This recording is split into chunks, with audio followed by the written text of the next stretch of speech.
Well, it is amazing to think it's only Friday after Monday's marathon federal election where the Liberals won a minority government, but we made it. And for today's discussion, we are joined by Will Greaves, the new MP for the biggest city on the island, Victoria. Will, congratulations and welcome to the 6 o'clock panel.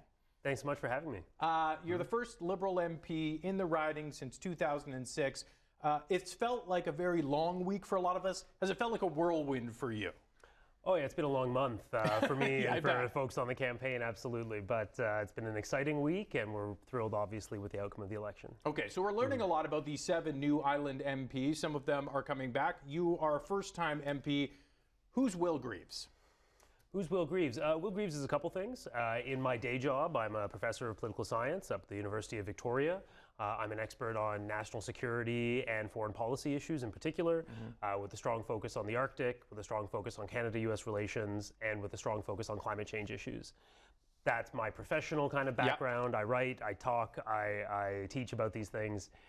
In my personal life, I'm a husband and a father and somebody who's raising my younger child in this community, and feels really grateful to do that all the time. Yeah, I bet. Now, you talked about being a national security expert with a focus on that Canada-US relations. Do you think that helped given what's happening in the world right now? I think it certainly made it very easy for me to speak to voters about those issues, right? There's a lot riding right now in our relationship with the United States. There's a lot of anxiety that's been produced by Mr. Trump's decisions in the last couple of months. And so I think having a strong academic and professional background on that subject made it easy for me to engage in those conversations and to talk to voters about those issues because I have some context. Now, there's no shortage of issues in Victoria: housing, public safety, the economy. What would be the number one issue for you that you want to go take to Ottawa right away and fight? So separate from those big national issues then around the economy and the tariffs and Canada-US relationship, when it comes to local priorities, we heard loud and clear from folks that the intersection of housing and affordability is a real challenge, and that there's something that people simply expect to see better results on. They don't really care who's going to do it. They don't care what the excuses are. They expect governments to work together. So the federal government obviously has a role in helping to address our housing needs, but I look forward to working closely with my provincial and municipal counterparts on that. And the Liberals, I mean, you guys have promised 500,000 affordable homes across Canada every single year. Is that realistic? I mean, looking at the numbers, it's about 5,500 new homes built on the island every year, and that's on the high side. So is it realistic, and will you pull back on that, or do you think that that is a goal you can hit?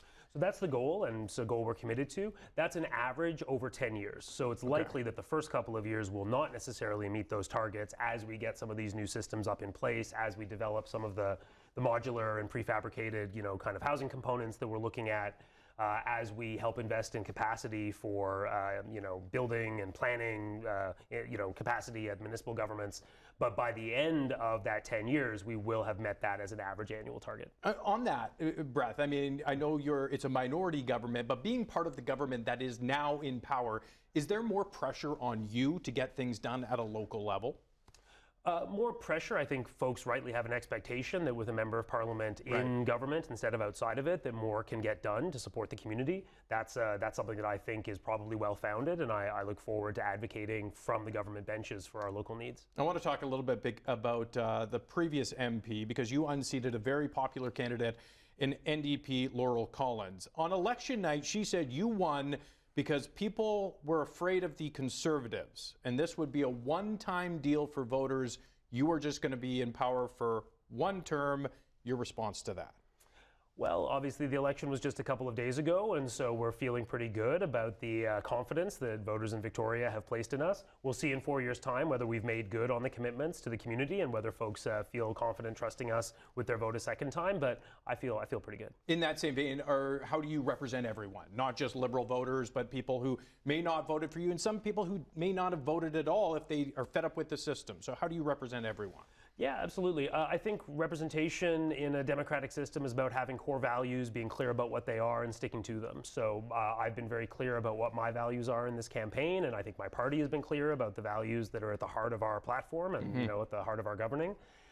As far as voters in the community who didn't support us or who supported other parties or might have strong feelings about our success in this election, it's an open door, and we will, as soon as we have a community office set up, as soon as we've got a bit of that infrastructure in place, We'll be sharing that information widely. Lots of opportunities for folks to speak with me, to communicate their concerns.